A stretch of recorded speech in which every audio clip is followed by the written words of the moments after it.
ஒரு health drink பார்க்கலாமா? நான் நைட்டே இது எல்லாத்தையுமே ஊற வச்சுருக்கேன். அத்திப்பழம், காஞ்ச திராட்சை, முந்திரி பருப்பு, பாதாம் பருப்பு, பிஸ்தா பருப்பு, ஒரே ஒரு டேட்ஸ் போட்டிருக்கேன்.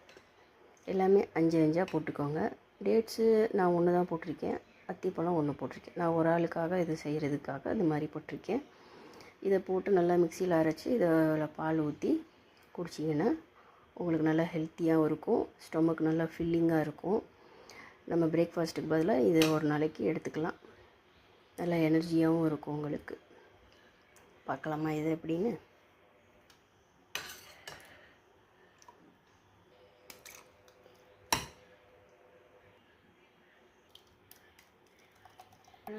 இப்போ நான் மிக்சியிலேருந்து அரைச்சி எடுத்துகிட்டு வந்துட்டு அதோட பால் சேர்க்குறேன்.